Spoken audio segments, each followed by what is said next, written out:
All right, we good? I think we good, brother. We rolling? All right, man. So, shit, I don't know if y'all noticed, man. We got somebody in the building, right?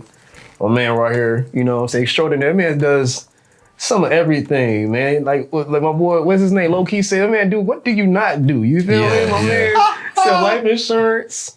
You know what I'm saying? You know what I'm saying? He be at the club. He gonna promote that. He a DJ. Man. Probably can fix your car low key. Probably can fix your brakes. You know, the man do some of everything. That's man. wild that you said low key, because low key did ask me that one night. He was like, "Man, what do you not do?" Yeah, bro. He from Chicago, man. Shout out to Low Key, bro, man. He from Chicago he too? from the South Side, yeah. You're cool. Yeah, there's a lot of cats from Chicago moving down here, man. But For real. See, absolutely, man. Hopefully they don't bring a lot of that nonsense to my cousin. I'll be talking about Inglewood. Shout out to my cousin DCFS, man. He Inglewood crazy, bro. He said I'm a nut Inglewood nigga. But anyway, man. So welcome back, everybody. My name is Jacques Will Wright. It's Adrian Peace. Adrian Peace, and this is the Nice Guys Podcast. So we got we got Bama White up in here, bro. You know what I'm saying? My man, the man do everything. Like I said before. I asked him when he first came in. I was like, "So what all you do, man?" He's, sound like he started reading the dictionary. You feel me? A to Z. The resume is extensive, man. So tell the people, man, what it is, bro. This your time, brother. well, man, I go by the name Bama White, man. Yeah, man. I get into the story of how I came over Bama White too. Yeah, But, man, I rap, produce, DJ, engineer. I host internet radio. I host a top 10 music video countdown on Roku TV. Okay. I mean, essentially everything that I do is kind of like music and media based. It started with rap though, of course, right? It started with rap, then it turned into producing, and producing turned into DJing, and DJing turned into hosting events. Yeah. You know what I'm saying? That's how I met him. You know what I'm saying? I was just setting up as a vendor trying to be on my journey with the Umi Art District. Shout out to what I do or whatever, the artwork, whatever. I need some artwork. Again, let me know. But I met this cat, and the most thing that stood out to me, man, he was definitely, supportive, always talking about networking, but then he also put my artwork up on the stage. I was like, never had that happen before, D. And he don't even know, like, that was my first time really start painting, bro. Oh, for real? Yeah, I ain't never painted before. Damn. For real. I just started learning how to paint like 2 years ago, bro. Man, I thought this nigga was a whole professional. Nah, I'm still learning new shit, bro. It's a lot of stuff I don't know, but this man put me on, man. I got mad gratitude, bro, so I appreciate you even doing that, because most cats, they'll stun on you, act kind of weird. I'm from the city, people kind of hate a little bit more. I'm not sure about Dallas all the way through, but the fact that you did that, man, I was just like, man, I appreciate you, my guy. Yeah, bro, because you came around and you was doing something that I didn't see people do, but not in that space, you know what I'm saying, in that capacity. Right. Like, of course, like, I come across hella artists every week, right? Rap artists or music artists, but it's not every day or week that you come across a dope visual artist. For sure. Right, especially a brother. So when I seen his work, I was like, you put your shit on stage. Why you got your shit back here in the back corner? Motherfuckers can't see. Like, bro. Put your shit up there on stage, bro. Man. Like, what's somebody gonna say? Take it off? Like, what they gonna do? You know what I'm saying? Man, so I was like gracious for that. And then on top of that, I sold a piece because of this. I was like, man, you been my good favors forever, nigga. I just sold a piece with this man. Yeah. See? You know what I'm saying? 2 Chainz, shout out to you with a 2 Chainz picture, man. Somebody was digging that joint. I was like, damn, man, this is something about that proper presentation, bro. Like, it was in the right space at the right time. And it sold, bro. The aesthetic was what it was, man. And the good thing about that is, cats always talking about getting money together, breaking bread together, right?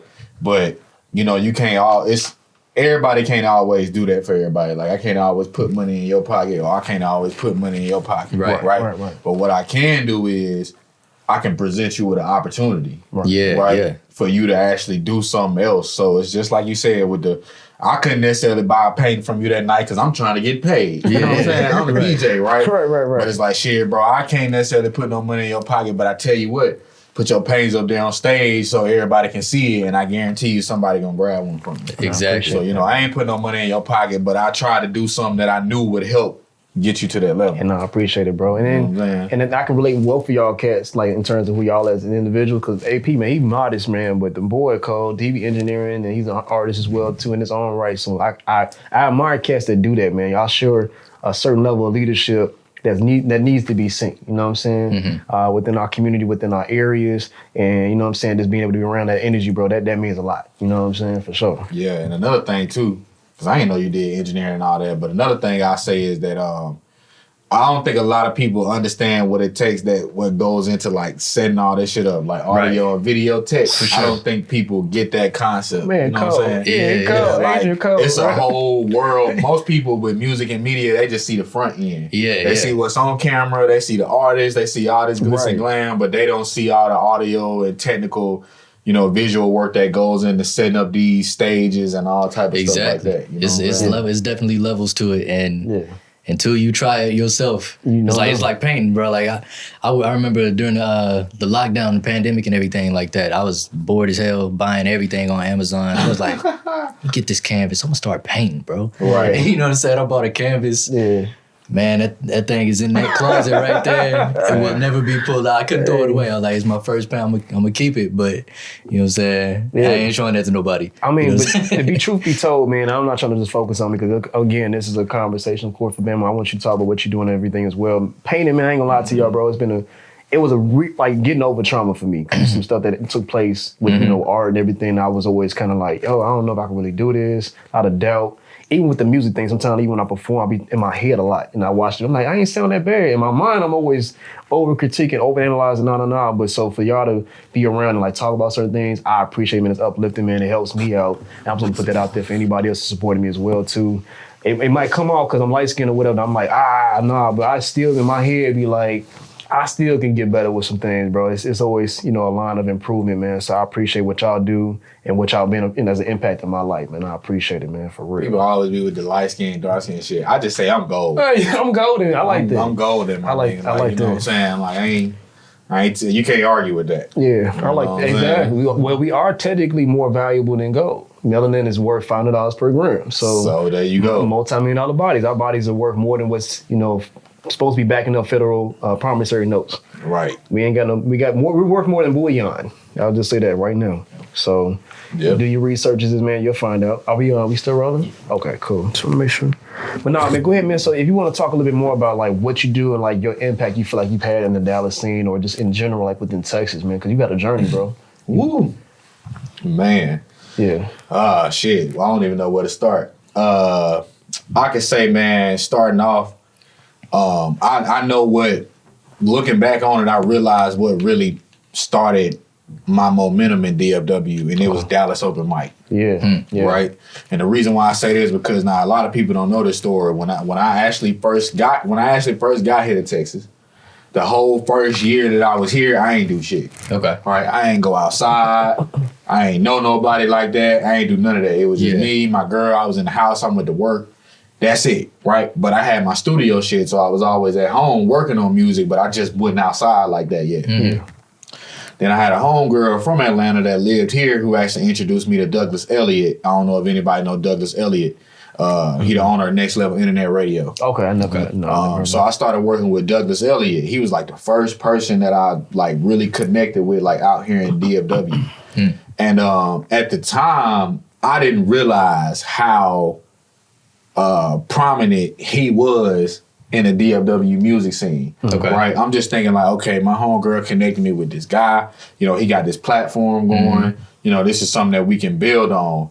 I didn't realize that Douglas Elliott was like one of those figures in DFW music. Like on the executive side, he don't make music or nothing like that. Right. Yeah. But as far as, presenting artists with opportunities and trying to help artists get to that next level, he was like one of them people. Right? Okay. And I didn't realize that. So once I started working with Doug and then I got on Next Level Internet Radio, what everybody knows the Hotbox Live now is an internet radio station. Yeah. It used to just be a show. Shout out to them too. Yeah. Hotbox, shout that out too. That's how you. Yeah, the Hotbox. He throwing out gems, but yeah, go ahead, bro. So the Hotbox Live, at first it was just a show on Next Level Internet Radio. Okay. And then kind of broke away from that. But as I did mention, I didn't realize how big Douglas Elliott was. So like once I got on his platform, it's like the fucking floodgates open. You know what I'm saying, with DFW, right? And I know most people, I feel like they get like a gradual or slow introduction. Right. But I feel like with him, shit just exploded. You know what I'm saying? Like faster than I thought it would. And then I remember Charlie, shout out Charlie Rehu, Rehu Records, curator of the open mic. I remember I used to see the open mic online, right? And I used to write Charlie all the time or a few times and be like, hey man, I'm coming out there, I just be working. Like, you know what I'm saying? Like I just work a lot. Like I'm gonna come one day, I promise you, right? Sure. This before Charlie even, I guess, I don't know if he knew me for real or not. But I remember having a conversation with him for the first time. Right. And I was like, yeah, I'm such and such. He was like, oh yeah, I've been seeing you all over the internet. Okay. I was like, damn. You know what I'm saying? Really? I was like, really? You know what I'm saying? Like, that's a good thing. And so I remember going to the open mics in the beginning. This one, it was at RBC at Deep Ellum. Okay. I used to go, the first time I showed up late, right? So I signed the list. By the time I performed, with nobody in there. Like 1 o'clock in the morning. Right. You know what I'm saying? Late shit. So I was like, okay. Bet. So the next time I went, I showed up early. Yeah. Right? Signed my name early. Mm-hmm. But then, even then, when I performed, wasn't nobody in there. Because ain't nobody got there yet. That sweet spot. Right. I was like, damn, I got to get that sweet spot. And I remember one day I went up there early and just to talk to Charlie. Yeah. And, you know, I walked up and he was like, nah, bro, we not even open yet. Okay. I'm like, yeah, I know. I just came up here to chop it up with you. Right. You know what I'm saying? And so we was chopping it up and it was just, I mean, he was just really just giving me advice, kind of like on, you know, in his perspective on the DFW music scene, me being new, so I didn't know what was really going on. I'm trying to figure out, but I knew for sure, like Dallas Open Mic, this already been in motion. Right. You know what I'm saying? Like people been rocking with this before I even got here. Yeah. So like this is a gem right here. So I started doing that. I started going as an artist. You know, working my way up there. I remember one night I finally was able to get myself on the right spot on the list.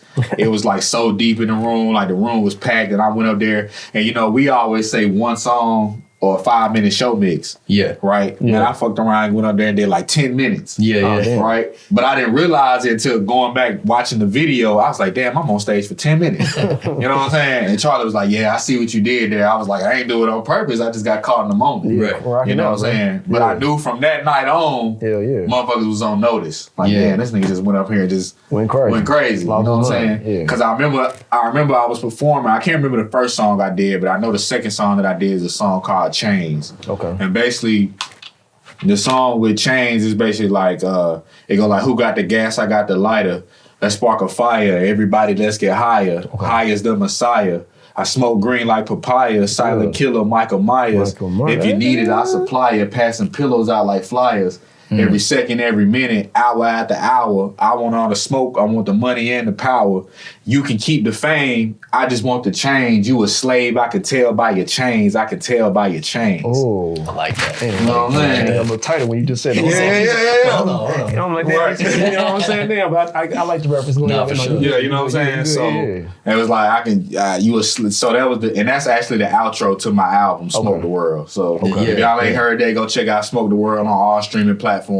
18 tracks solo, just me on my J. Cole shit. Absolutely. You know what I'm saying? Check the description for the info. It's right there. It's gonna be there. Yeah. Right. Yeah, we're gonna put it. Man, send me a link to it. We'll make sure to put it in the description. I got you for sure. And then so after that, I remember performing, and I remember one night I went to Charlie and I said, man, you know what'll be a fire ass idea? If you take all the artists who in here and you put them on a mixtape. Oh damn! And then you throw a concert with the artists. That'd be hard. That is hard. That's what y'all did. Sure. Right. And this is coming from just the artist, right? Mm-hmm. This is coming from somebody who just showing up to perform like everybody else. Right. And I went to Charlie and was like, hey man, it'll be dope if you put together a mixtape with all the artists in here and then have them do a show. And I remember rest in peace to Lack Swag too. But I gotta say, rest in peace to Lack Swag, because he was one of the DJs before him and Easy Does It was the DJ before I came. Okay. And Lack Swag was cool, but I had to he kind of threw me off with this right here, because I remember I was talking to Charlie and I told Charlie the idea, and I think Lack Swag, he said something like, yeah, I had the same idea, or I thought about that too. And in my mind, I was like, no, you didn't. Because if you did, you would have done it already. You know what I'm saying? Like, you been the DJ type shit. And then I think, I don't know if it was that night or like the following week, but Charlie asked me, he was like, you DJ, right? I was like, yeah. He was like, you want to DJ this shit? I was like, hell yeah. And then from that moment on, just kept it going, bro. I was the DJ for the open mic. You know what I'm saying? And that's how that And you've been doing your thing, bro. Like there's an energy you carry, bro. And I appreciate. I was like, man, that cat right there, man. He got a glow to him. You know what I'm saying, Paul? You know what I'm saying? Just really got that energy to him. He wants to motivate other folks. He on a mission. He's not playing no games. So I definitely, man, I admire that the fact that you're doing that, because a lot of cats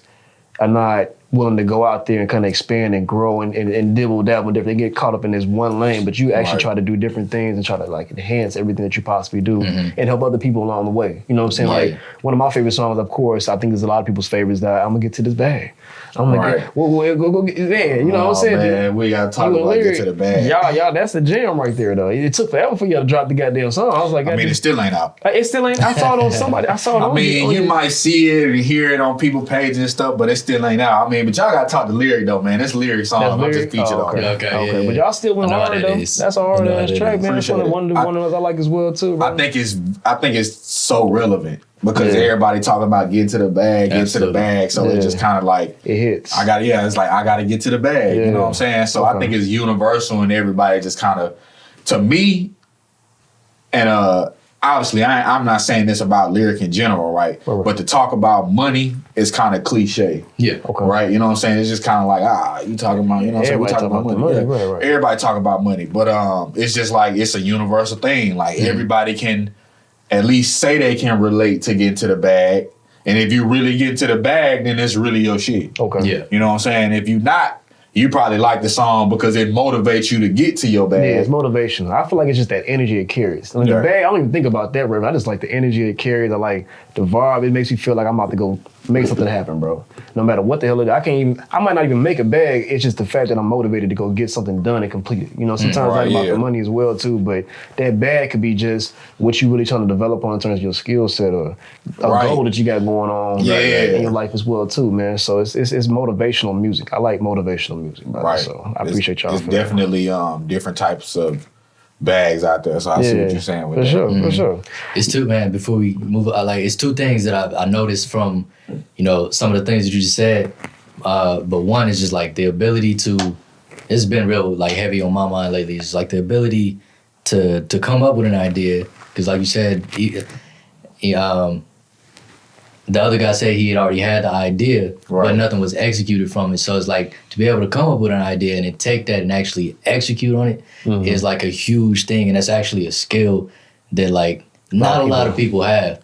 And you notice like as you become more successful, like that success really comes from being able to take an idea to something that's actually been executed quicker and quicker and quicker. And so like to be able to come in and before you even in a position that somebody would normally be you know what I'm saying, to bring in ideas and stuff like that. Like you say, you're just an artist, right? So that's real dope. The other thing was just like being able to remember your lyrics on the spot like that, to just like, cause me, I'll be like, hold on, I think out of my phone. I gotta get better at that. But I was like, look, I gotta. Well, I mean, you lyrical like I can remember. I remember 95% of my lyrics. That's a gift. You know what I'm saying? It is. What kills me is when people forget their lyrics. It'd be like, dog, you fucking wrote it. You know what I'm saying? Yes. Like, you're like, I'll be looking at myself like that. Like, bro, you wrote this shit. Like, you wrote it. You know what I'm saying? But I think that comes from, with me, it comes from rehearsing a lot. Okay. It comes from rehearsing a lot. Like, I read a lot too. Okay. On top of that. So, with reading, I'm able to, recall things. Yeah. You know what I'm saying? I'm able to recall text because I read a lot. Yeah. You know what I'm saying? And then same thing with numbers. Like, I can remember numbers like it ain't shit. Yeah. You know what I'm saying? Like combinations, phone numbers. Like I can remember them shits like it's nothing. Same thing with words. Like if I read a certain amount of words or like a paragraph or a stanza or whatever at a certain amount of time, like I'll memorize it just that quickly. You know what I'm saying? Yeah, that's a lot. So with my songs, so the way I do my songs is my recording process is usually what I do is I write the hook. I write the hook, and then when it comes to the verses, like sit there, ponder on it, and then I do what Wayne used to do. drop 4 bars. Yeah. Pick up these new cats these days. These motherfuckers punch in after every bar. Yeah. I'm like, I don't know how y'all getting down like that because that's a long ass session right there, bro. Right. That and then on top of that, it's like when you performing, like you can't say every bar. Yeah. You know what I'm saying? Right. So it's like on top of each other. Right. Like, yeah. So I learned how to, like I said, take the Weezy approach. I drop 4 bars, stop for a second, ponder on it, go back in, drop 4 more bars, and then what'll happen is after I drop them 8 bars, the last 8 bars, I might be like, you know what? I freestyle the first half. Let me write this next half so I can actually close on the first half of the bar. You know what I'm saying? So I can actually bring a conclusion to it, as opposed to just sitting here just dropping a bunch of freestyle free fall type shit. You know what I'm saying? Or sometimes I'd freestyle the hook, but then take all the time in the world writing the verse because I want to make sure that I'm shit perfect. You know what I'm saying? Because then also too, I learned over time, you don't want your hook to be too much. Like you don't want your hook to be so. Yeah, like you don't want your hook to be so much that nigga be like, what this nigga saying? Yeah. Especially as a singer, bro. Like, if you doing too many runs and stuff, you're like, I do more. I'm like the music soul child, like that with my approach. I'm like super simple in the studio. I don't want to do too much because if you're doing too many acrobaticals, as I say acrobaticals. Acrobaticals, I like that. We got Melody S's, bro. We about to promote that. You already know it's called Melody S's. Y'all be looking out for that brand. We finna throw that on some shirts for real. I already got the design and everything. But acrobaticals, because like you get as a musician, you understand that if people tune out, they can't get the message. Right. And that's every time you're trying to, as an artist in general, you're trying to express so somebody can get the point and can connect with you. If they can't connect because you're doing too much, and it defeats the purpose of what you went to the booth or went down and created anything for in the first place. So what you doing, bro? That's phenomenal. Y'all both be doing your own thing, bro. So I appreciate y'all as I don't know if y'all want to consider yourselves hip hop artists or rap artists, but as artists in general, y'all do your thing, bro. So I'm just I mean, I can consider myself a hip hop artist, but at the same time, I do other music too. Like I experiment with other music. Now I may have released more hip hop. Okay. You know what I'm saying? Mainly, but I do have like other sounds. Like, I got an R&B project out right now called Lituationships. I ain't never heard. I gotta listen to it. It's on streaming platform. I'm gonna look it up. It's called Lituationships. I gotta check that out. And, I didn't know that out. Like, you singing on there, brother? I am. But just because I can't sing don't mean I won't sing. Okay. I got that's my whole thing with music. Like, just because I can't really sing don't mean that I fucking won't sing, bro. Like, that's what they got pitch correction for. I'm saying, Melodyne is shout out to Melodyne. Yeah, Melodyne is something else. And so my thing was like, especially with like, man, I can't even. I remember the first time I ever got on auto-tune, bro. Like I remember the very first time I got on auto-tune. I fucking went crazy. And I mean, it's bro, all over the world. You sound amazing. Bro, you couldn't get me off that shit. Yeah. The first time, because I remember one of my partners back in Alabama had it, and we used to do songs together, and his part would always had an auto-tune on, and I'm like, bro, like, hook me up. You know what I'm saying? Like, what the deal is? Over here. Yeah, so he finally gave it to me, and then after that, bro, I'm talking about I went fucking Kanye Wayne on niggas. You know what I'm saying? I like the Kanye Wayne. I went Kanye Wayne on niggas. Even dropped a mixtape called Kanye Wayne. Oh, damn. I didn't know that. That was like that Piff days, though. And if that Piff gone, bro. I had a mixtape on that Piff, too. That shit gone, bro. I had over 20. I had over 20 mixtapes on that Piff. God damn. I had over 20 mixtapes. The work ethic, man. What you speaking on, bro? Every time you say something, bro, it's the work ethic, man. I've been in this shit a long time, man. You've been doing this for a minute, bro. I think that people, just because you're not at a certain point, people will think that you ain't been doing this shit. But it's like, bro, I've been in the game a long time. You know what I'm saying? Like, and I done been from the underground. I done worked with people in the industry, been around people in the industry, had opportunities to, do X, Y, and Z. But I think my purpose is much bigger than music. Okay. Yeah. Hence why I'm not all the way there in music, because I'm trekking on doing these other things. Right. You know what I'm saying? Behind the scenes. And also, too, then becoming a DJ. Because I was like, okay, now I'm a DJ. Now I can play my own music. He know how to curate. Because remember I was official Picnic, I was like, okay, all right. I'm over there grooving. I'll be staying, having playing the R. Kelly's and shout out. I know y'all don't fuck with R. But he be playing some grooves, you feel me? So I'll be up in that joint, two-stepping and all that. Man, you got to cater to your crowd. You know what I'm saying? Yeah, so for real. What you just said though, like that's the reason that I'm now more comfortable with telling people how long I've been doing this.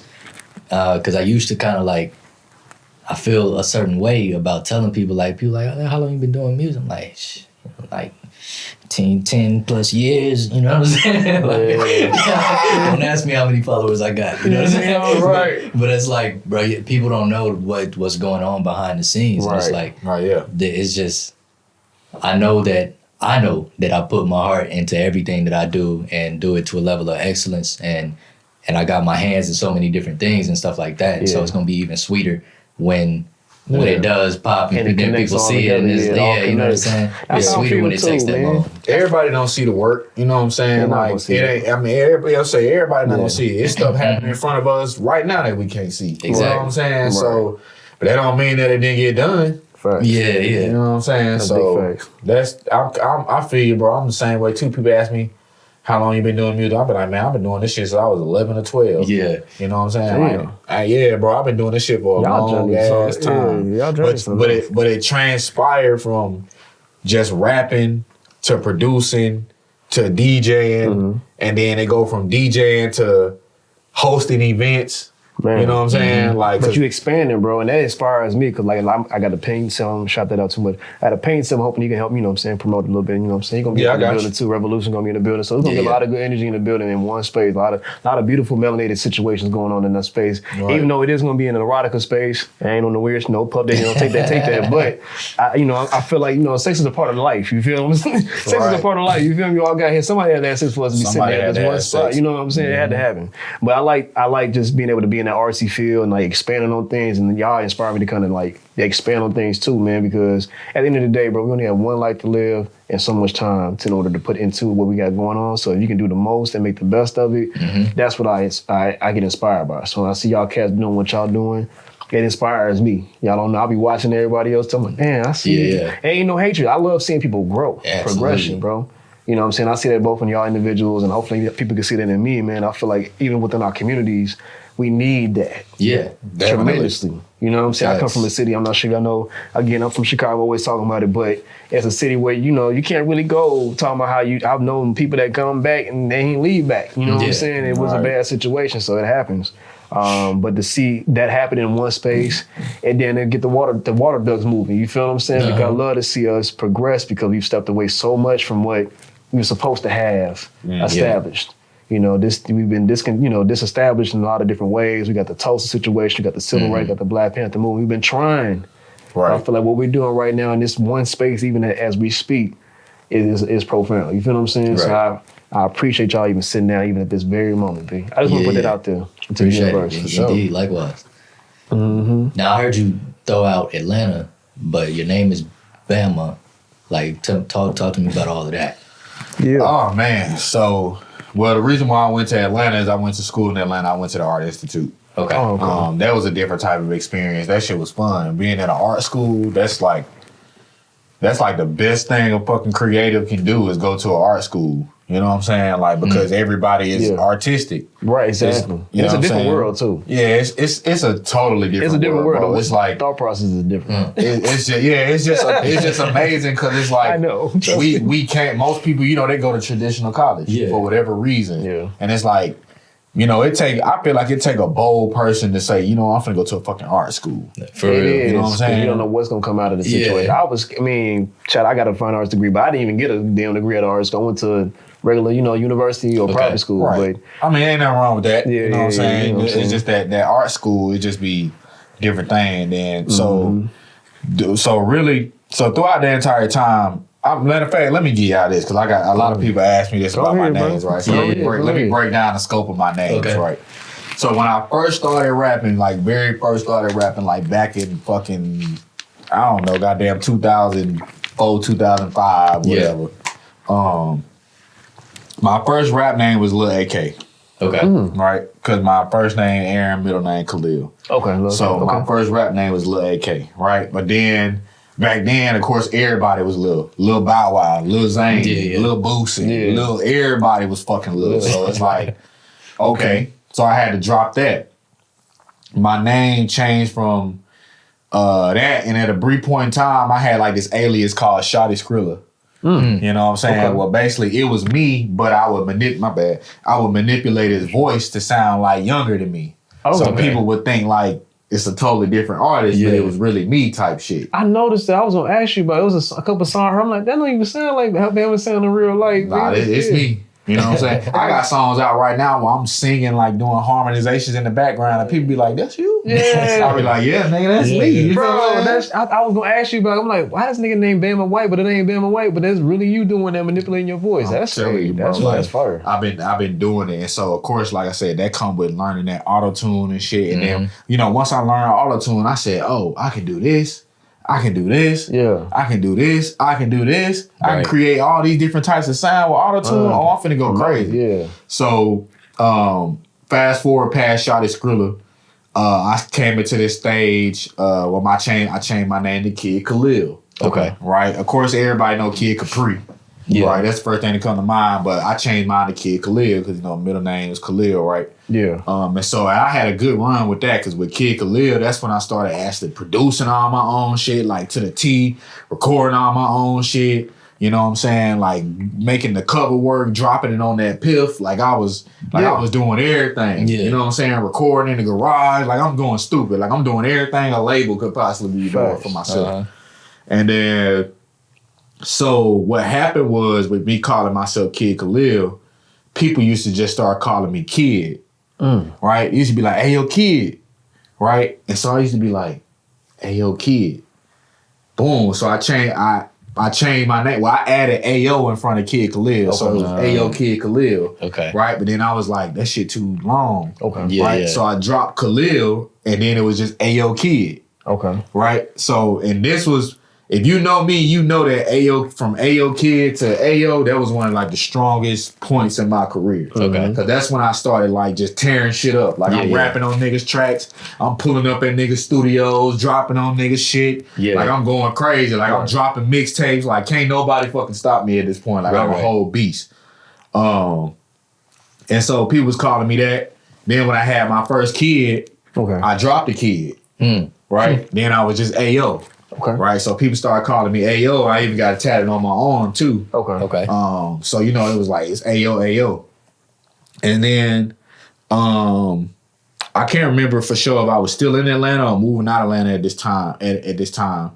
But y'all remember when Ayo and Teo came out with that Rolex song. Yeah, I just wanna roll it with it. Yeah. So when they came out with that, I'm like, fuck. And Jazzy Faye was the one that discovered them niggas too. Right. Wow. You saw them on the R&B part. I didn't know he had the hands in that situation too, but that's cool. So when they came out, I said, fuck. Right. I gotta change my name. Right.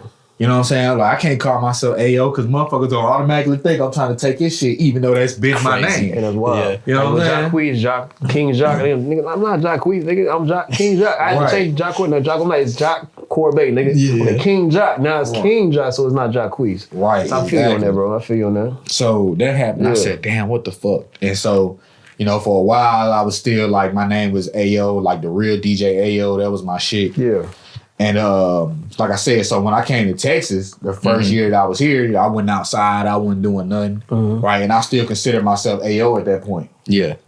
But I was like, I have to rebrand myself because this cat that already came out as Ayo. Okay. You know what I'm saying? So I have to find a way to rebrand myself. And at that time, I just didn't know. Like I was still trying to figure it out. What happened was I took a trip to California and I went to this bar. I think it was in Yuba City. I don't know. Shout out my cousin. You good? Shout out my cousin. Oh yeah, I'm straight for now, man. I don't want to go too crazy. Shout out my cousin. Shout out my cousin Paulie. Shout out my cousin Mike Rose. Shout out everybody out there on the West Coast, man. So shout out my cousin D Harris. Shout out Mary. Shout out everybody. Yeah. Jazz. I love all y'all. I went to this bar called a Happy Viking. Okay. And so I'm sitting there. I can't remember if I was with my cousin Daniel or my cousin Paulie. I can't remember. I was with one of them. But I was sitting there and I looked at the menu. And so I'm scrolling through the menu and you would not believe this. Ben Winston sauce came up. Nah, so on the menu, it was something called Alabama White Wings. Oh, okay. Right? So I'm looking, I'm like, what that Alabama White Wings? What the fuck is these? You're right, that look kind of unique. And mind you, I'm from Alabama. Shout out to I'm Wings. all the way out here in California. Shout out to Wings. Right? And I ain't never heard of these shit. So I'm like, give me them. Like, I want to see what them is, right? So when they came out, they was just some big ass wings glazed in white barbecue sauce. That's wild. It's barbecue sauce, but it's white. So it's so they probably, I don't know, white folks, they probably put mayo in it or some shit. You know what I'm saying? Was it good? It sound like something. It sound like something. It was almost I would say it looked like fucking gold, but it was white. That's how it was shining, bro. I said, damn, ain't this a bitch? So I'm eating them, and I'm like, damn, these shit's busting. Like, so the whole time I'm eating, I'm like, delicious. I'm looking at my cuz, and he's just like, what you think, my cuz? I'm like, and I just started saying over and over again. I just kept saying as I'm eating, I'm like, Alabama White, Alabama White. Yeah, Alabama White. Like I just keep saying that over and over again, right? Yeah. But I was like, nah, I can't say Alabama because that's too hard on. You know what I'm saying? Yeah. Bama came so in I took that last bite and was like, Bama White. I was like, Bama White. I was like, that's it. That's boom. That's You know what I'm saying? I got it. And it stick out too when I saw Bama. For sure. Bama white sauce, and I'm like, okay, it makes sense because unique. He's from Alabama. I'm like, dog, it just all makes sense. I'm from Alabama. You know what I'm saying? And my last name is actually White. Oh, that shit, that worked out perfect. Yeah, so it worked out. I was like, that worked out perfect. And so then when it came for me to change my social media shit, I was like, all right, what the fuck am I gonna do, right? And my first thought was Ayo Bama White, because I'm used to people calling me Ayo. Yeah. You know what I'm saying? So it's like, well, let me just put Ayo Bama White as my social media, right? But then I was like, nah, it gotta be something more clever than that, right? It gotta be something that. So that's why I did Bama White sauce as my social media handles, because one, if you know the sauce, you know the sauce. Right. If you don't know the sauce, the first thing you're gonna think of is like, well, we in Texas, so it's a play off the word sauce. Facts. You know what I'm saying? Okay. So it go hand. So Bama White sauce became. Cause sauce used to be like the drink. Like I got my sauce, you know. Yeah, that's why I had Bama We ain't gonna talk about Bama I only want to get into that story. You don't want to, bro? Cause I bought the drink. I wanted to talk about it a little bit. It was good. I mean, I would love to. I would love to talk about how crazy it was going, but I don't want to talk about the downfall. Oh, okay, that's what I'm talking about. Don't talk about that. That's all. So because it didn't end. It wasn't supposed to end. Let me say that. Yeah, and it was delicious, dog. That was a good ass drink. I think I might have put like a little bit of a chaser, but I drank it like straight that shit up. was crack. Yeah, it was delicious. That shit was crack. You could only have 2 of them bitches. I think I got the bottle still, if I'm not mistaken. Probably do. Crib. But Bama that was an era. You know what I'm saying? Where I started doing. And then this, matter of fact, I'm gonna go ahead. Go ahead. So with Bama I was doing my own event called Bama Hours. Okay. I just called Bama everything. Like I just put my name on every fucking thing. You know what I'm saying? So I was doing my own event called Bama Hours. It was like an exclusive event, like 50, 70 people, 75 people coming in. I had performers. I had my homegirl Nas. She was in there pressing up shirts, doing stickers. That's hard. I had my partner Charmin. He was in there doing a live podcast and doing live interviews. I had a cat that was in there teaching fucking Forex and crypto. You know what I'm saying? I had all this shit going on at one event. You know what I'm saying? It's hard. Yeah, like I had all this shit going on at one spot. Like I even had fucking board game. I had glow in the dark Monopoly. Motherfuckers to sit down. I had glow in the dark cards. Motherfuckers sit down and play. You know what I'm saying? Of course, I had food. I had a big ass smoker outside. Oh yeah. Type shit. And then 420. I'm 420. Yeah, but and it was just a really exclusive event. Like I only had like 5 or 6 performers. Like this ain't no open mic freestyle free for all where it's a bunch of motherfuckers coming in here. Like nah, this is exclusive shit. Yeah. So what I thought about it was this is the way I used it. I was like, okay, a lot of y'all artists come to Dallas open mic every week, right? I'm paying attention to who's doing what. Because if y'all doing the right thing that y'all doing here, then I can say, hey, I'm having an event over here. I want you to come perform. Right? Because you're doing the right thing over here, so I can pass you this opportunity over here. So if you're not doing that, then I can't do it for you. Right? You know what I'm saying? So that was my thing. Use the open mic to scout. And then once I started doing these other platforms, like, okay, I done seen how you operate already. I done seen your stage presence, your crowd participation. I got an opportunity for you. Right. Boom. You know what I'm saying? Then Bama came. And I mean, it was a fucking hit from the jump. You know what I'm saying? Like, I mean, even before it was like a real thing when we was just putting a drink together and just giving it to motherfuckers, right? And that was like, damn. And then so having the conversation, it was like, what you gonna call it? And it's like the same thing with the wings. Yeah. I'm sitting there drinking that shit, and I was like, Bama-Lade. That shit hard. You know what I'm saying? I had to grab me a bottle. I was like, where the rest of the damn Bama-Lade at? I ain't got no, I only had one bottle. Yeah. Man, I'm listen. mad, nigga. I can go for some if you Bama-Lade. remember on that summer, Yeah. I was on a crazy run. I was dropping bottles off all around the Metroplex. That's when I had that Beamer, that 535. I had a cooler in the trunk. And I'm driving all around the Metroplex, just dropping them bitches off, slanging them bitches. You know what I'm saying? Like, for real, bro. And then me and the creator got into it. Oh, shit. He did some shit that I didn't approve of. Yeah. And then it just didn't work out from there. So that was the end of Bama-Lade. They still try to sell it too, but ain't nobody buying the fucking story. It's like a Yeezy, of bro. how Ain't you nobody came buying up no with Yeezy, Bama-Lade. ain't no Yeezy behind it. You know what I'm saying? They're not gonna buy the Yeezy. Shout out to Kanye. I'm gonna tell you, this person, their explanation was, where I'm from, my family called me Bam. Oh my God. I'm like, get the fuck out of here. Like, niggas gotta mess some shit up. Yeah, I'm like, man, get the... Man, what the fuck niggas always gotta... Put this in the promo. What the fuck y'all niggas gotta fuck shit up? I was telling them, man, the only thing that fuck up some shit like this, what we got going on is either money or pussy. I'm like, it's one of them two motherfucking situations, always one of the two, ain't it? It's one of those two. I'm in the cuz. I know we're not gonna maybe monetize, but put that shit in the promo. Yeah. Money and fucking pussy. Niggas always gotta fuck up some shit. It's like, if you go beyond that, bro, it's so much more that we can accomplish, bro. I'm about to be on some Cat Williams shit today. Shout out to Cat Williams. This motherfucker want to go and do what they want to go and do what they did, right? And lying shit and steal shit. I ain't pick up the phone and call them boys and be like, hey, they over here illegal activity. Go check that out. Yeah. Nigga, whole livelihood could have been done if I was just a whole ass nigga like that. You know what I'm saying? Right. Like, you know what I'm saying? I ain't do that type of shit, right? But I ain't want to do that because I was like, dog, that ain't even in me to really get down like that. You know what I'm saying? But and then it's crazy because me and this person, like, they a Leo and I'm a Leo. I'm a Leo, so it's like we part of the same creed, and it's like, damn, you gonna fucking cross me? Right. You know what I'm saying? I ain't gonna lie, man. Shout out to the Leos. I mean, that's what we are also connected on. I'm like, you Leo too? I ain't know that. That makes so much motherfucking sense why you the way. I'm like, all right, that's cool. I don't believe in astrology too tough, but I understand Leo. I grew up with a Leo mother, and that aggressive and that progression, and like want to do things and like do shit on a high level. Right. It's always there. Nothing against Virgos. No, we the best. It's okay. Nothing you can say. Virgos are like, my thing is like, my thing is this, man. People talk about horoscopes, and then they always be. A lot of people, when you say you're a Leo, it'd be a bad reaction. You know what I'm saying? Always like, damn, ooh, you a Leo. Ooh. It'd be like, what the fuck? I get that too, though, about Virgos. It's like, It's that perfection. Y'all so tight knit though. It's not like y'all think y'all the best. Y'all know y'all know y'all the best type shit. I had to start telling people, when people ask me your sign, I'd be like, I'm the Leo. They be like, you're a Leo? I'd be like, no, I'm the Leo. The Leo. I like you know what I'm saying? I'm the Leo. Okay. You know what I'm saying? Like, that's how I look at it. You know what I'm saying? And then it's like, they say the lion is the king of the jungle. So I approach life with that same mentality, being the king of the jungle.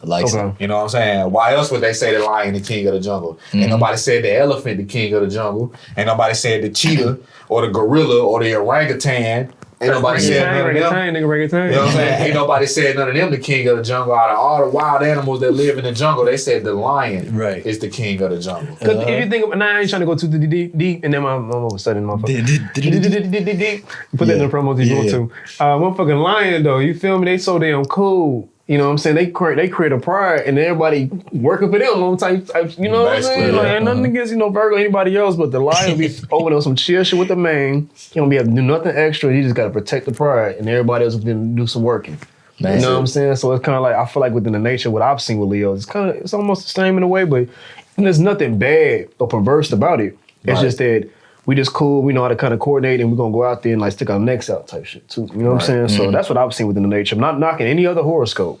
Right, no, of course not. Like you look at, we talked about Nip. Nip stuck his neck out, you know what I'm saying? Even though he was working with everybody. It's not even like we think. He's a Leo. Yeah, he's August 15th. You know what I'm saying? August 17th, my birth. I'm not sure what date. 7th. 7th, okay, yeah. So, damn, okay, yeah. You on the 7th day. You in that motherfucker. You right. To me, 7 is the number of completion. Number of completion. Yeah, you in it. Yeah, so. Yeah, you in it. Yeah, I'm a 17. I don't know. That's 8. Maybe put together. Man, I was born at, you know what I'm saying? I was born 6:57 a.m. on a Friday. Oh, damn. Come on, man. 6:57 a.m. on a Friday on the 7th day of the hottest month of the year. Man, that's crazy. I was on one of the hottest days. It was like a historically hot ass Chicago day. And then you know what too? You think about it, right? August is the only month that doesn't have a holiday.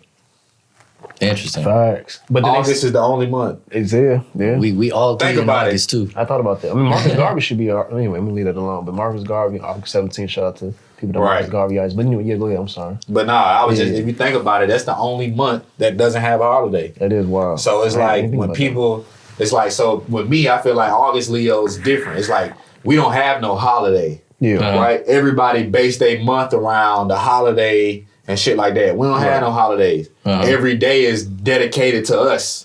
We don't have no holiday. Yeah, I feel that. You know what I'm saying? In August, yeah. For real.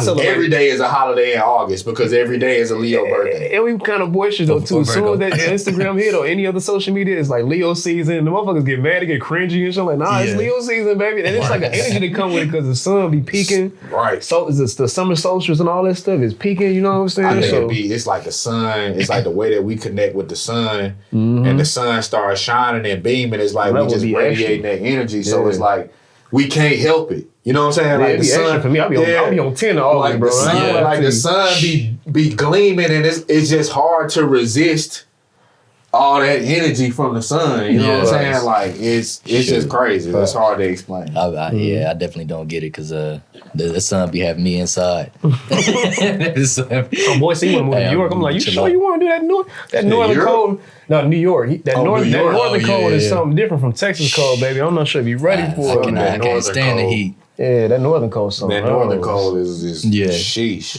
This ain't shit. This little breeze that we get right now, this ain't nothing, bro. You get the negative sub-temp, you be like, God, this hurts. Negative wind chill. Yeah, you know what I mean? But shout out to the Leos, man, and all the good energy that's going on with that. Now, I want to ask you, man, like, okay, so I know you've done a lot of movement, seen everything that you're doing, you're still making moves, you're still doing what you got to do.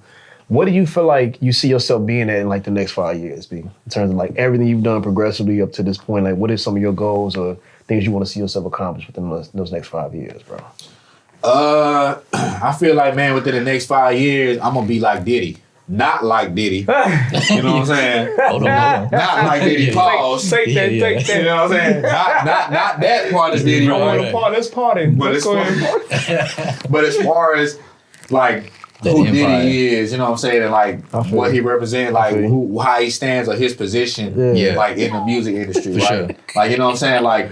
Yeah, we didn't heard Diddy on records. You know what I'm saying? We didn't see Diddy on camera, right? But we know Diddy for basically putting artists in position. Yeah. Right? Pretty much that being the executive producer behind the artist. Right? And essentially, I feel like that's my whole premise now. Like, I've been doing music a long time. I see how it works. I know what you got to do. I know what I can do to help an artist, or I know what I can provide for an artist, right? Yeah. I can essentially be a label at this point for artists with all the shit that I know. Yeah. So I'm like, you know what? Man, you know, I'm like Diddy. Like, I'm an executive producer. Like, I work with this artist. I done work with... It's a lot of artists in the DFW that I done work with that a lot of people don't even know. That's wild. You know, actually, like, what stops you from doing... Like, I could see a Bama White Sauce record label. Niggas not fucking... Niggas not prompt. You know what I'm saying? Like, I try to get niggas involved and niggas just not... I said niggas ain't prompt. Niggas ain't prompt. You know what I'm saying? Like, be honest with this shit. Like, for real. Like, I tell niggas, I say, hey, man, I'm finna do a mixtape. You know what I'm saying? I need 10 artists to send me their track. Yeah. Right? Yeah. Won't nobody send no fucking track. That's wild. But it's like, I'm trying to put y'all in position, right? And I think that what people overlook it because they feel like we in the same position. So it's like... They feel like, how you gonna do something better than what I'm doing for myself right now? Right, yeah. Like, you never know what somebody knows. That's what I always think to myself. Like, I had a conversation with somebody recently, y'all might know her, but Bella Zool. And she had to sit down with somebody, you know, at an event, and somebody's like, what do? You're so quiet. And like not knowing that Bella be out there doing what she got to do and like building what she got to do. I'm like, damn, somebody really asked you that for real? Like as if they above you or like trying to question you? Yeah. Like why don't you try to build with somebody? You know what I'm saying? That building process is so quintessential. Instead of competing with everybody, right? Build, B. Yeah, I mean, that's my whole thing now, man. And I look at it like this too. Cause I do music myself, right? Yeah. And I feel like I'm a dope ass artist. Mm-hmm. I mean, I hate to say it, but I didn't know you. Goddamn, you can fuck me up early though. Your voice was tweet. I'm like, who is this talking about they Bama White Sauce? It don't sound shit like Bama who I know. And I'm like, that's a crazy switch, bro. That's impressive. That's a talent. Appreciate it. I did not know you was that other person in that song, dude. Yeah, man. I've been doing this shit for a minute, bro. Like, I can tell. I experiment. I love doing that. But yeah. Man, I do music myself. I feel like I'm a great artist, and fuck being humble. I feel like I'm better than a lot of niggas. Talking about that before. You know what I'm saying? Don't be humble. Be modest. Yeah, I'm like, fuck all that. Like I know I'm better than a lot of niggas, and I ain't saying that on no ego shit. I'm saying that because I put the work in. Right. That's just like with Kobe. Kobe said he don't respect nobody who walk in the gym 10 minutes before practice and then walk out as soon as practice over with. I've been here 2 hours before the gym open up. Before the gym open. I put in the work ethic already. So why do you think I'm so cold? Why the fuck would I pass you the ball? Yeah. You know what I'm saying? You ain't working as hard as me. Why would I pass you the ball? And I feel the same way when it comes to music. Yeah. Like y'all niggas ain't work hard as me. Why the fuck would I pass y'all the ball? Right. You know what I'm saying? But even with saying that, I'm still passing niggas the ball. Why? Because not only do I make music, I got platforms like this internet radio station, right? You got the Vanna Black. The Vanna Black TV, right? So with the internet radio station, what is it? It's 24/7 nonstop indie hot radio playing music from artists right here in the Metroplex and all over the globe. I control the server, which means everything that's on the server, I put on there.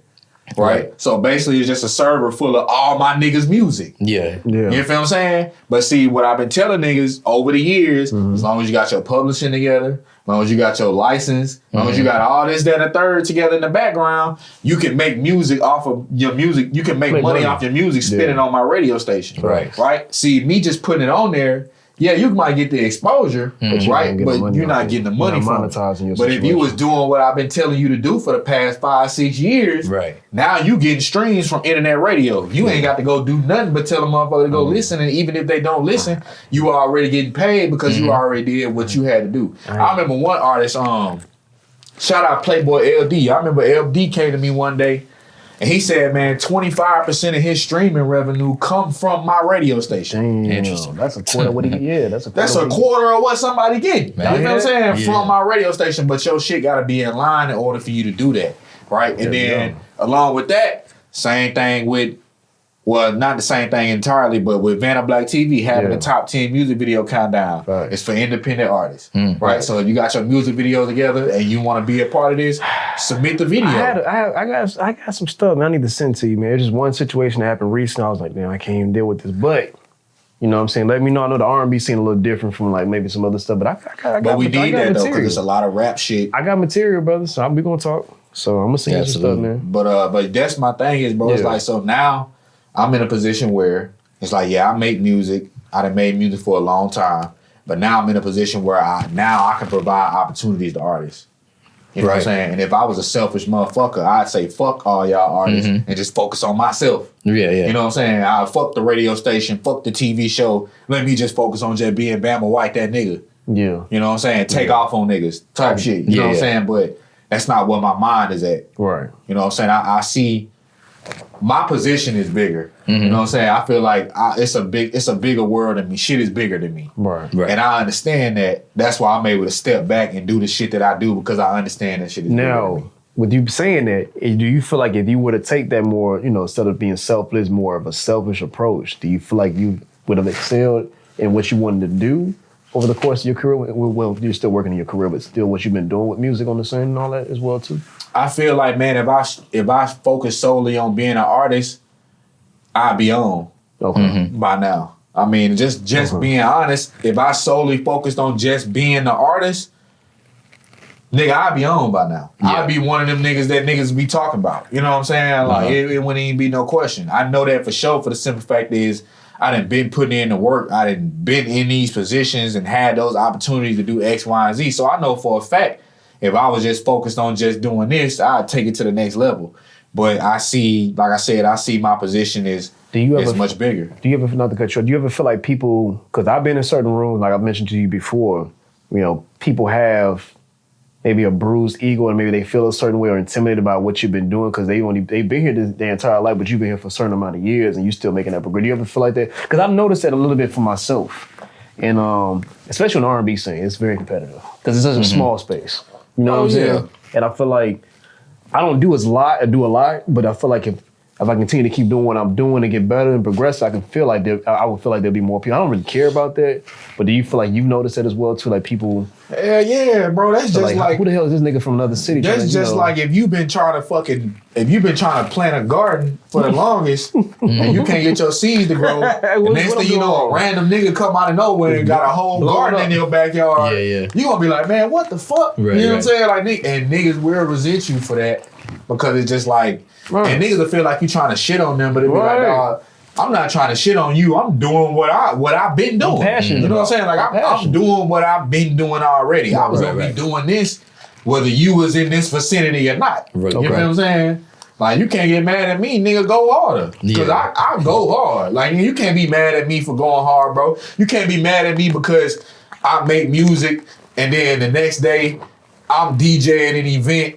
You gotta pay to get in, but I'm already in here, or you standing in line trying to get in, and I walk right by you because the promoter fuck with me. It's not my fault, nigga. Yeah, I've been out here putting in work. You feel what I'm saying? And making the connections. That's why I'm at where I'm at. You'd have known this promoter for 10, 15 years and won't have a conversation with him. That's why you still got to pay to get in the nigga event. But why do you think it's like I noticed that a little bit. It just been on the scene a little bit. You know, because I noticed I did an event. Anyway, I'm gonna leave that alone. But I noticed it's like if somebody feels like you could potentially supersede what they got going on, they're gonna try to like either step away from you. People want to see you doing good, but not better than them. I know, and that's why our community is so tough. I've even seen that in family. So it's like, what is that about our dynamic with as a people, like in our situation right now? Because it's a situation. I feel like I noticed that. I feel like people don't think that it's enough for us. Right? When it's scarcity. Everybody can eat. Yeah, we got a scarcity.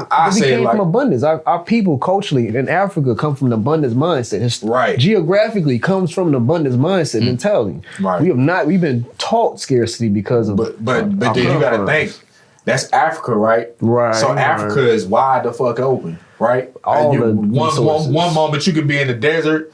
10 feet, you can be in the fucking whatever, right? You know what I'm saying? All over your asshole and shit. Out here, it's a fucking concrete jungle. It's false. Yeah. You know what I'm saying? Out here, it's a concrete jungle. Niggas is confined to these spaces, right? So it's like if I'm confined to this space, I don't want somebody else coming out of nowhere and taking over the only space that I feel like I have. Right? But people gotta understand, like, bro, there's more opportunity out there. You just have to seek it.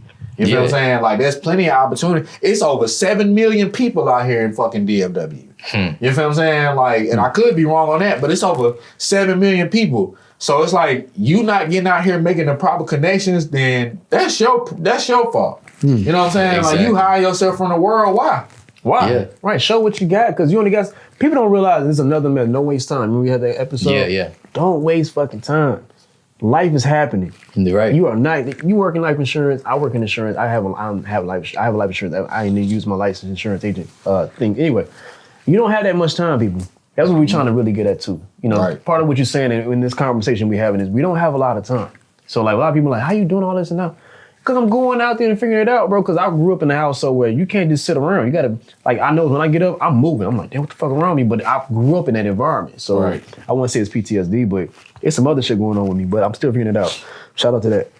So what you're saying, man, is so fire. You know what I'm saying? Like, if you know you can go do it, just go do it. Go try it. Right. You talked about it as well. And collaboration is the only way to get there. It's like, that too. Like I always say, like your next level is in another person. And if you're not collaborating and if you're not learning, those are the two things that if you're not doing, you dead. Right. And you're only gonna learn through other people. But another thing too is why artists, I feel, and it's just me from this perspective, I feel like a lot of artists be afraid to collab. One, because they don't want to feel like the other artists is outshining them. Oh my God, I hate that. And then two, if I collab with you, like if you buzzing, right, and I collab with you, that means I gotta get on the same level with you. Yeah. Right? Because if you got a hot song and you buzzing and you taking off and I'm featured on your track, motherfuckers gonna come look at me next. Dog, you know what I'm saying? I don't get this opportunity too often. And even if I do get it, I don't often take it, but I'm gonna take it today.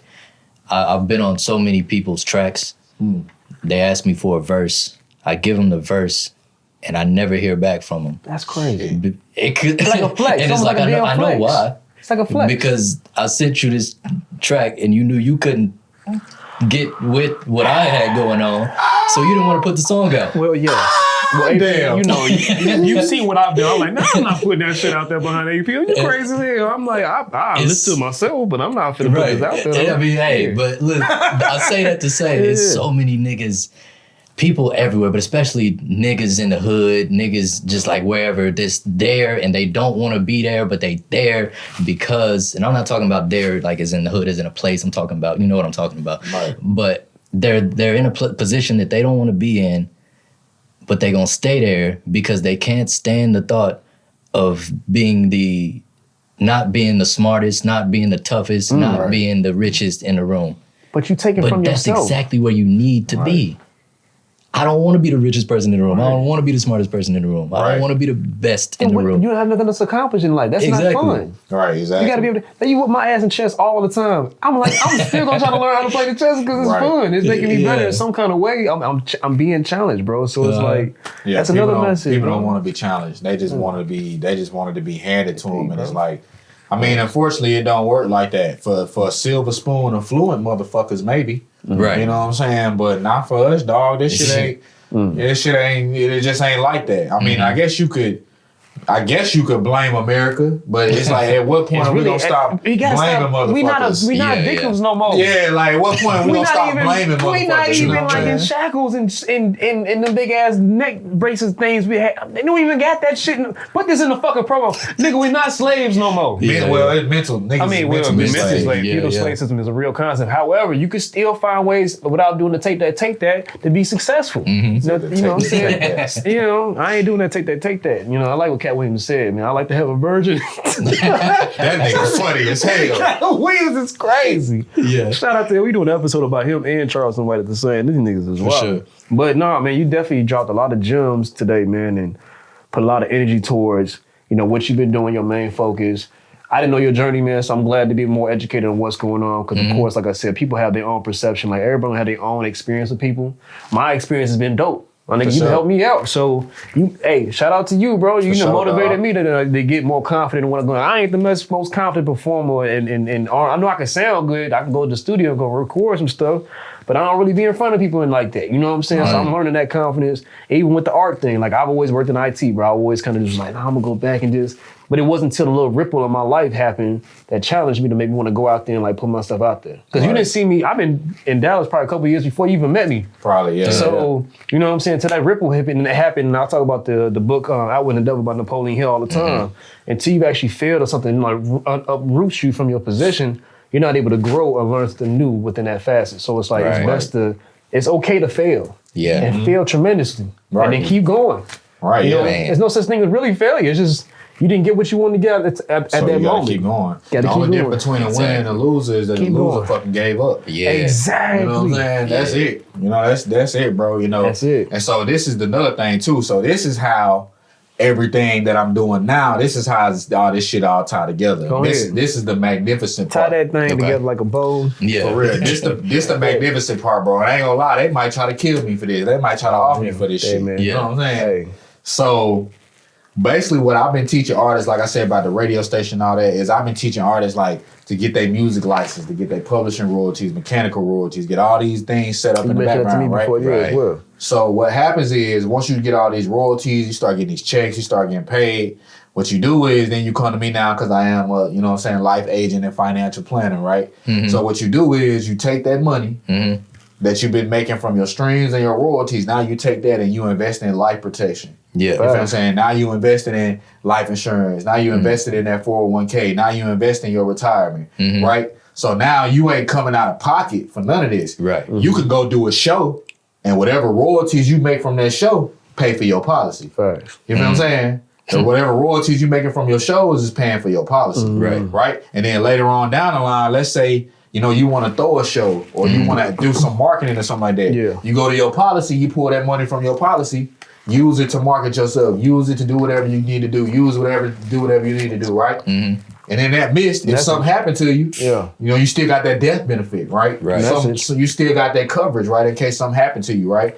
And we got to also understand, too, with this music and media shit, this shit just like pro sports. Everybody not going to make it to the league. Right. You feel what I'm saying? So with everybody not gonna make it to the league, understanding that you gotta have a retirement plan. Mm-hmm. So let's say, right, so 15, 20 years down the line, this rap shit don't work out. Damn, but you know what though? Every show I did, I put that money up. So now, when I'm done doing this shit, now all that money coming back in retirement. Right.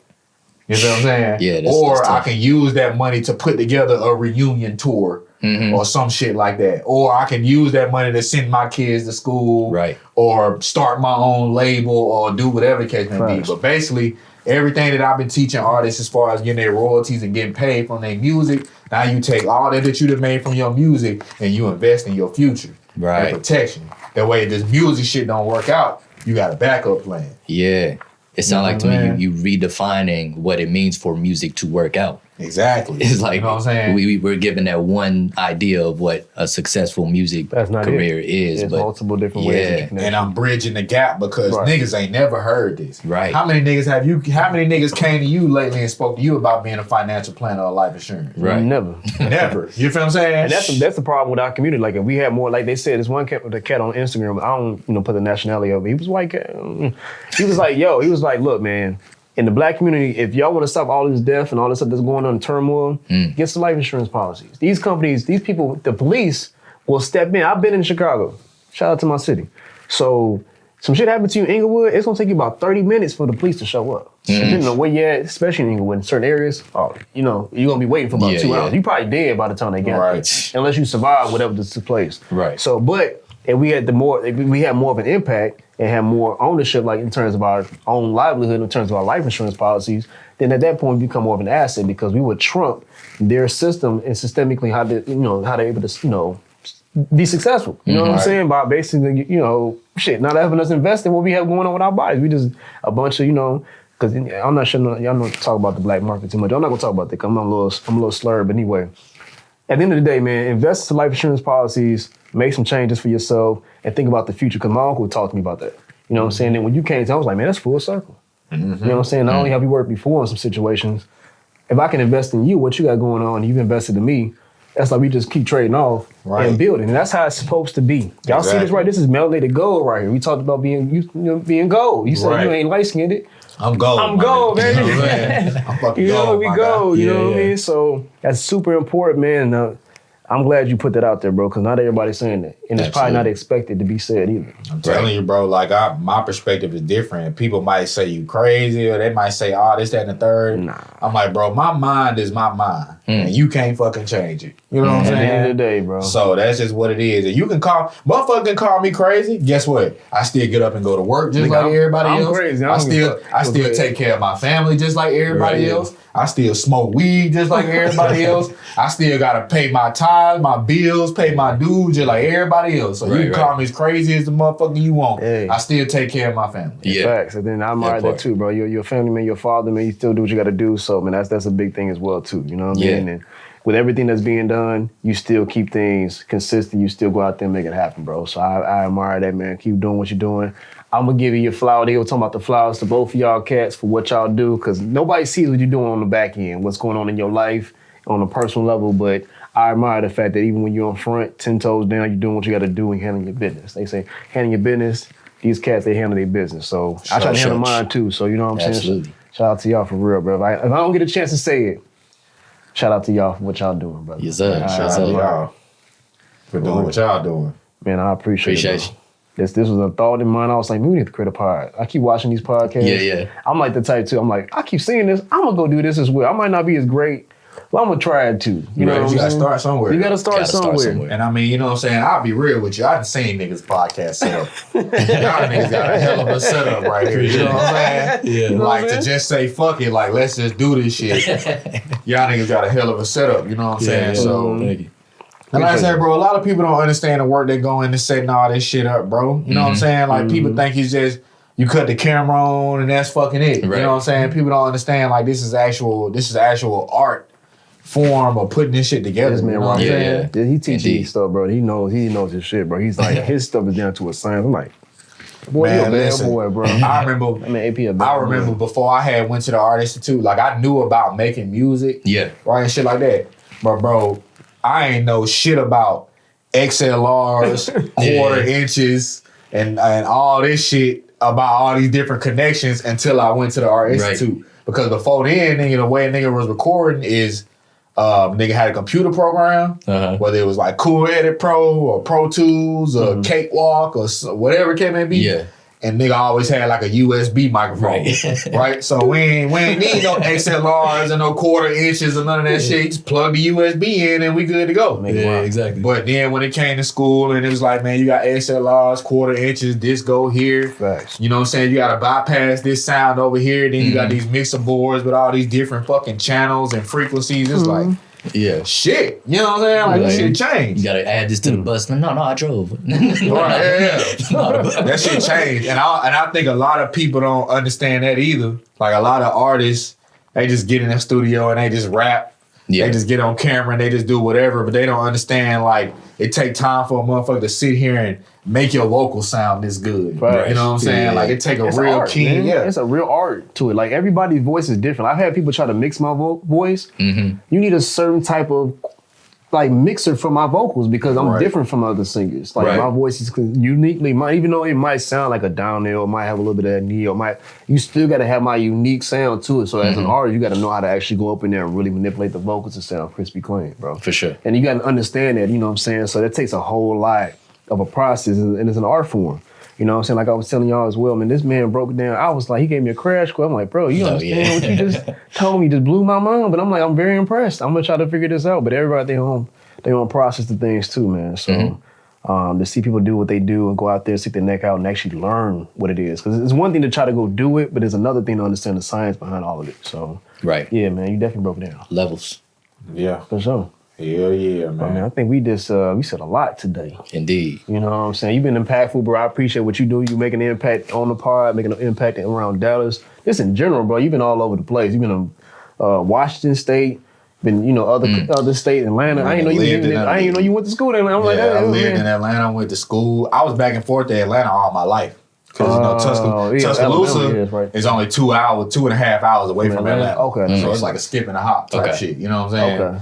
So I've been back and forth to Atlanta all my life, but once I graduated high school, I'm like, I'm moving to Atlanta. Fuck this shit. You know what I'm saying? I'm getting the fuck out of here because ain't nothing else in Alabama but fucking football. Bro. Roll Tide. You know what I'm saying? I've been to Alabama. Ain't nothing out there, bro. Ain't shit going on. out there, bro. It was kind of scary. I was like, bro, the tire blew out, bro. I done traveled a fucking lot. You know what I'm saying? Been a lot of places, man. It's just, my thing is this, man. It's fucking 7 billion people on the planet, or however many people on the planet. It's a big ass planet. It's quite a few people. Yeah, it's a big planet. Yeah. So why in the fuck would you want to spend? You only get 75 to 125 years, right? Let's talk about life expectancy, right? For each human. Period. Right? You know what I'm saying? You're looking at, especially with our community. Right. You might be looking at fucking 50, 60 with our community, right? Shit. So your life expectancy is 75 to 125. It's in between that area, right? So between them 75 and 125 years, people might think that's a lot, but that's really not a long time. Considering the fact, you sleep down there a quarter of your life, if not more. Man, listen, you spend a quarter of your, bro, people don't even know. Most people spend 35% of their life at work.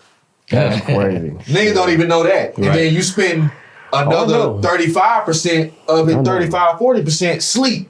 Man. Yeah, I know. You know what I'm saying? So you got like maybe 4 hours to yourself, really. That's what I'm saying. You get 25%. You ain't got no fucking time. You got 5% of life left in yourself after you have kids. You know what I'm saying? That's crazy. But it's too much out here in the world to just be like, man, I'm gonna stay in this one spot forever and just not do shit. Fuck all that. It's too much going on. It's too much world out here to be like that. You know what I'm saying? And then even when it comes to like working a 9 to 5 and shit like that. Like obviously, as an adult, you gotta be able to provide for your family, this, that, and the third. But then when do you reach a certain point where you be like, man, fuck this 9 to 5. Like my sanity is more important than the fucking 9 to 5, than a dollar bill type shit. And that's why I had made a decision to do what I do as far as, also too, I started to homeschool my daughter. Okay. Right? But on top of, but being that I had to homeschool my daughter, I was like, damn, I gotta find something else. Because if I'm homeschooling her during the day, the only option I have is, okay, go get a warehouse job in the evening. right? And that's the same fucking thing as working a fucking 9 to 5. Absolutely. I've been spinning the same wheel in the same cycle. Over. So I got to do something different to where it's like, okay, I got to be able to make a substantial amount of money. I still got to be able to homeschool my daughter, but then make a substantial amount of money, but not trade all my time away because I'm still me. I'm still an individual. You know what I'm saying? So that's why I got into what I got into, because it's like, damn, I can make as much money as I want to in the time that I want to. Yeah. You know what I'm saying? Like, that was my thing. Like, I want to get paid based off my performance. What you do. Not somebody, because you never get rich working for somebody else. It's never going to happen. That's just like Brother BNX said. Brother BNX said he was working at FedEx, and he said no matter how many more boxes you toss on the truck, you still gonna get paid the same. You know what I'm saying? And I was like, and the job that I was working with at the time, I mean, it was good. But man, this the killer part too. I want y'all niggas to know this. I was working for a company, right? And I kid you not. Yeah. This is a multi-million-dollar company, right? They making millions of dollars doing what they doing. They operating out of Dallas, San Angelo, Midland, Odessa. They operating out of all these different places. I kid you not. I was the only black man in the company. Yeah, damn. And when I say only black man, I mean only black man, like golden man. Like, and I mean from the, and I mean it. I mean from the call center to the production office, to the administration, to the executives, to the sales consultants. I'm the only nigga. I'm the only nigga. Right. You feel what I'm saying? I'm the only nigga. And I went in there and I started going crazy. Like, I started breaking records. I remember my manager coming to me and was like, damn, we have never had anybody in our company fucking do that. Like, that's the most we've ever had to pay somebody, like, ever. Like, we've never had nobody do this in our company history type shit. And I'm like, oh, okay, bet. I just kept on going. Like, every day I'm at the top of the board. Like, I'm busting ass on purpose at this point. You know what I'm saying? Because I see motherfuckers in here is lazy. I hear these white girls coming in here every day talking about some, I'm tired. Been at home all day with my kids. And I'm like, how the fuck is you tired? I've been at work all day just like you. I left here last night and went to go DJ an event, and I didn't get home till 2 o'clock in the morning, and I'm back in here at 8 a.m. the same time you is. How the fuck you tired? That's drive. You feel what I'm saying? How the fuck you tired? I don't want to hear that shit. And not only that, I'm busting your ass too on top of that. You feel what I'm saying? Like, I'm at the top of the board. I'm at 10. The closest person to me is at 4. Type shit. You know what I'm saying? Oh, you know they ain't like that. You know them white boys ain't like that. It got to a point where they had to pay a nigga so much money, they started taking money from me. Oh, damn. Like, I started making so much, I started making too much. Yeah. Like, I started doing too much. They was like, I hear what he's saying, right? Companies don't want you making more money. They don't want you to have a bigger pool than Ye in this motherfucker. That's what I'm saying. They was like, yo, like, we ain't never had to pay somebody bonuses like this. That's crazy. You know what I'm saying? But it's like, breaking the system. if 3 of them don't show up to work, I gotta pick up the workload. Exactly. You feel what I'm saying? Now, I don't necessarily have to, but I'm going to because I fucking work hard at the end of the day. This ain't shit to me. Yeah. Right? So if I gotta pick up your workload, you damn right you gonna owe me more than you owe everybody else in here. Right. You feel what I'm saying? Because three 10-year motherfuckers ain't here. Right. So because they ain't here, I gotta step up and do X, Y, and Z. Man, they got to a point where they was like, oh no, this nigga making too much money. So then they got to a point where they tried to skimp me on my bread. Oh, man. And I was like, nah, y'all can't do me like that. You know what I'm saying? Like, I done brought y'all too much. I'm gonna tell y'all this, man.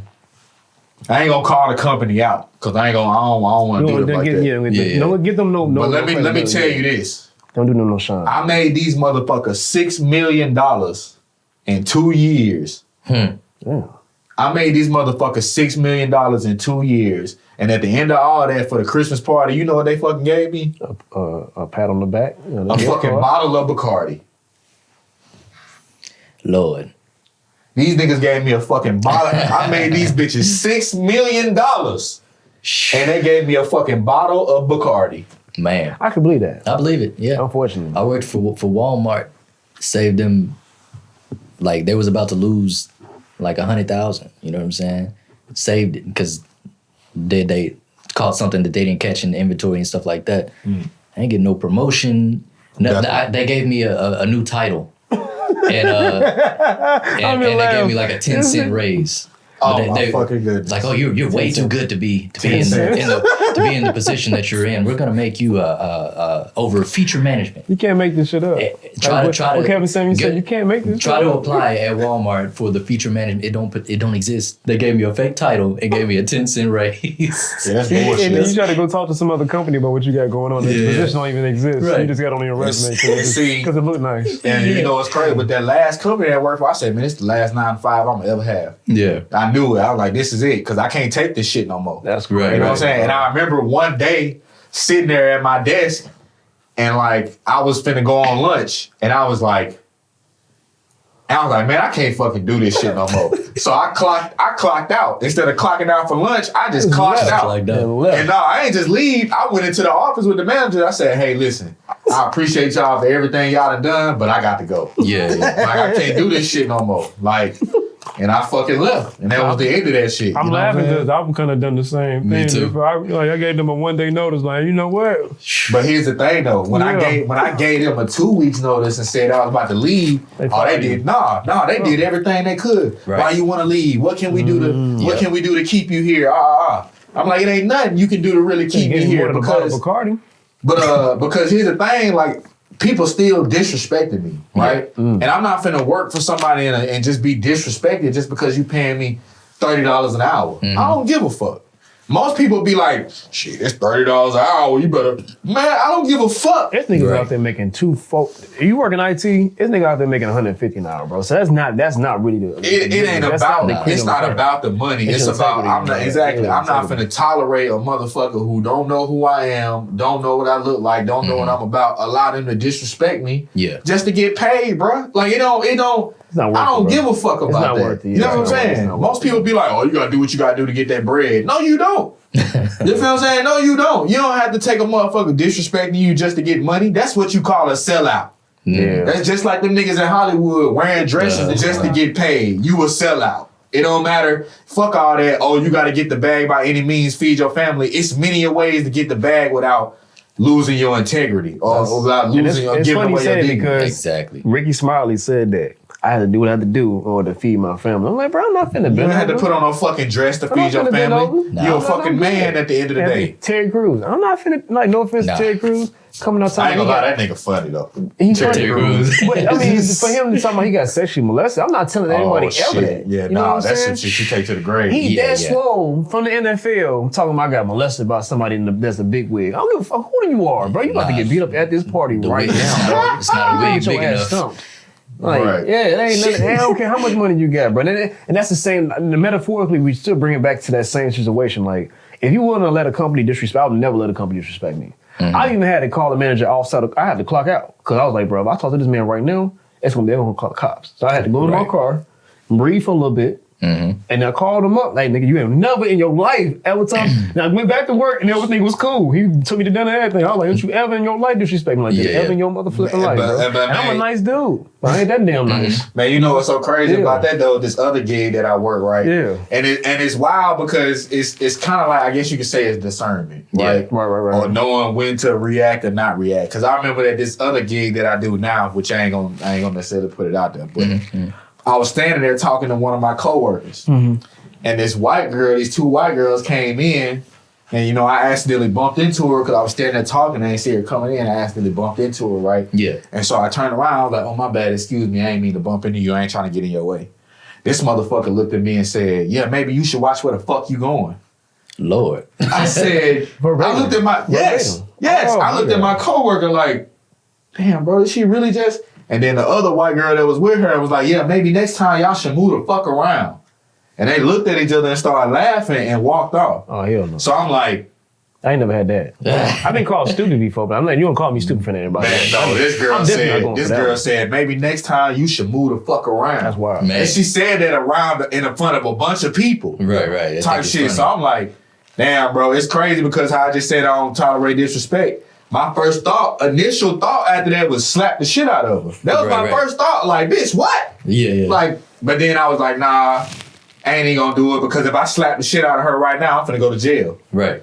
Period. Not even, they might, They might shoot a nigga. They might shoot me in this bitch. That's what I didn't want to allude to that, but you know what I'm saying? They might, though. I mean, look what happened to Jonathan Majors. I mean, he ran away from the situation and still, he not King the Conqueror no more. I almost slapped fire at that hoe, but I knew for sure if I did that, I was finna go to jail. Exactly. Right then and there. Yeah. You know what I'm saying? So we definitely want to, And I just walked up. I'm like, I just walked away like, damn, I can't even believe this bitch just said that to me, and I couldn't even, react the way that I wanted to react. You know what I'm saying? Yeah. Like, but these are the things that we experience, man, and you know, all we can do really is learn from the situation. Some people will never know. Some people will never know how graceful and merciful of a person you are. Yeah. Oh God. Yeah. For real. I mean, at that heated moment, I had to hit up homie. Like, I was like, bro, don't you ever call me stupid in front of nobody else. I will slap the hell out of you. I try not to say it like that, but I did say that verbatim. I didn't get fired. I was shocked. I'm like, I don't care. At this point, you're not going to sit there and disrespect. It's a sales floor. You're not going to sit there and disrespect. Because if you do that, everybody else will start doing it. No. We're going to stop this right here, nip it in the bud. Mm-hmm. I never was brought up. My mother, I grew up in a house, so you get your ass up in the street, come up in here, I'm whooping your ass, take you back outside, and you're going to finish this fight. That's how I grew up. So I could never even imagine that. And I unfortunately, shout out to I probably, my manager ever see this, I apologize. I didn't ever cuss at him.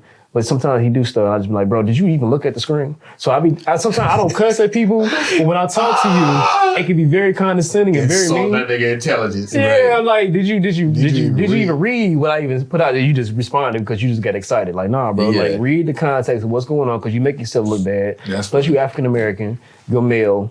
You didn't cry in front of all these white folks don't want to see you crying. No offense, to the white folks. We're gonna leave that alone. I'm gonna leave that alone. We're not gonna get into that conversation. However, we'll tie everything back because I'm gonna go on a rant myself. Yeah. I think we spent a lot of time, brother, with you. Mm-hmm. We appreciate all the information, your journey, because you don't even have to come out here and talk about what you're talking about.